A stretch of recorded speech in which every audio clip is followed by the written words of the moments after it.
Խաղաղության օրակարգին հակասող է համարում Ադրբեջանը օրեր առաջ ստորագրված Հայաստան-Եվրամիություն գործընկերության ռազմավարական օրակարգ փաստաթուղթը։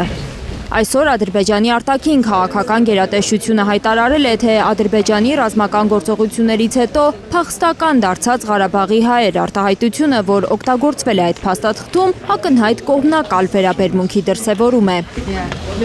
Բաքուն պնդում է, որ նրանք ոչ թե փախստականներ են, այլ Ադրբեջանի վերաինտեգրման պլանից հրաժարվելուց հետո Հայաստան կամավոր տեղափոխված մարդիկ։ Քանի որ հիմա հատկապես վերջին մի քանի ամիսներին Բաքուն այսպես շատ ակտիվ կերպով ցույց է հիմք է ընդունում հայ-ադրբեջանական խաղաղության համար Վաշինգտոնյան նախաստորագրված պայմանագիրը, նույն ձև այստեղ հողում է տալիս էլի Վաշինգտոնի կետերին եւ ասում է, որ Հայաստանը խախտում է, այսինքն ԵՄ-ի միջնորդությունը այստեղ Ադրբեջանը որևէ կերպ չի դիտարկում եւ կարծես չի ուզում, որ հայկական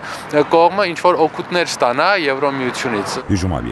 Ադրբեջանը բողոքում է նաեւ, որ ադրբեջանական բանտերում գտնվող հայերին Երևան-Բրյուսել ստորագրված փաստաթղթում անվանում են գերեվարված անձինք, իսկ դժգոհության հիմնավորումը հայտնի ադրբեջանական կեղծ թեզն է, թե նրանք մարդկության դեմ հանցագործություններ են արել։ Ադրբեջանին ուղղակի հարմար տարբերակ չէ, որ Հայաստանը ունենա համագործակցող որևէ կազմակերպության հետ ինչ որ փաստաթղթավորված հարաբերություններ, դրա համար այսպես ձղաջուկումներ են եղել եւ հատկապես որ փաստորեն ԵՄ-ն ինքը որպես միջազգային կառույց ընդունում է, որ Բաքվում պահվող անձինք իրենք գերիներ են, այլ ոչ թե այն, ինչ որ ներկայացնում է Ադրբեջանը։ Խաղաղությանն ուղղված հարվածներից բողոքում է Բաքուն, որտեղ չեն դադարում խաղաղության բանակցությունների ընթացքում համաձայնեցված Թրամփի ուղին Զանգեզուրի միջանցք անվանել։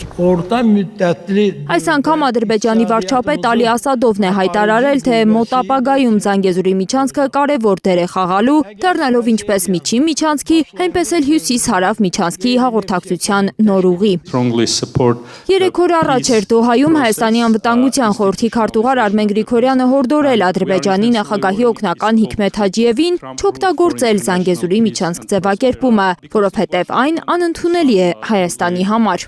Պաշտոնական Երևանը Թրամփի ուղի ձևակերպմանը հավատարիմ է մնում։ Խաղաղությանն ուղղված հարված չի համարում Ադրբեջանը հայ սպա Գուրգեն Մարգարյանին կասնահարած Ռամիլ Սաֆարովին գնդապետի կոչում շնորհել է։ Ադրբեջանական լրատվամիջոցներն են հայտնում տեղեկությունը։ Սաֆարովին դեռ 2017 թվականին էին փոխգնդապետի կոչում տվել։ Այս ֆոնին Բաքուն շարունակում է Միկաթիլ Մեղրի պատմություններ հյուսել խաղաղության օրակարգի շուրջ։ Ադրբեջանը շաբաթվա կտրվածքով գոնե մեկ անգամ գտնում է հայկական կողմից որևէ փոքրիկ ինչ-որ շեղում կամ ստեղծում է մեղադրանք, որ հայկական կողմը խոչընդոտում է խաղաղությանը։ Ադրբեջանը զգայուն է դարձել Եվրամիությանը վերաբերող թեմաների նկատմամբ։ Ադրբեջանագետի կարծիքով, հատկապես 2022 թվականի ջերմուկի որոշ տարածքների ադրբեջանական օկուպացիայից հետո սրվել են Բաքու-Բրյուսել հարաբերությունները։ 2022 թվականից հետո, ջերմուկի դեպքերից հետո, երբ որ դեռ Ղարաբաղյան հարց որպես այդպիսին գոյություն ուներ եւ ԵՄ-ն ու Ֆրանսիան էին փորձում միջնորդական ջանքեր այստեղ ցուցաբերել, այդ ժամանակվանից ԵՄ-ի հետ հարաբերությունները լարվել են ու մինչեւ այսօր այդ լարվածությունը ամեն դեպքում պահպանվում է։ Ադրբեջանն անգամ թույլ չտվեց, որ եվրադիտորդները նաև իր տարածքում պարեկություն անեն հայ-ադրբեջանական սահմանին։ 2022 թվականի հոկտեմբերից նրանք Հայաստանի տարածքից են միայն իրականացնում դիտորդական առաքելությունը։ Օրեր առաջ ադրբեջանական մամուլում դժգոհություն է բարձրացել դիտորդական առաքելության հնարավոր երկարաձգման շուրջ։ Ադրբեջանագետի կարծիքով Ադրբեջանի արտգործնախարարության բողոք հայտարարության տողատակերում նաև այդ դժգոհությունն է թաքնված։ Ենթադրվում է, որ հիմա այդ ամեն ինչը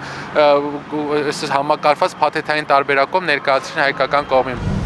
Լիլիթ Սարգսյան, Ալբերտ Սերոփյան, Հենրիկ Համազասպյան եւ Արմեն Ապրեսյան, Հայլուր։ Հայաստանում եւ աշխարհում տեղի ունեցող իրադարձությունների մասին առաջին իմանալու համար բաժանորդագրվեք մեր ալիքին, սեղմեք զանգակը, որ բաց չթողնեք ամենահրատապը, ամենակարևորն ու հետաքրքիրը։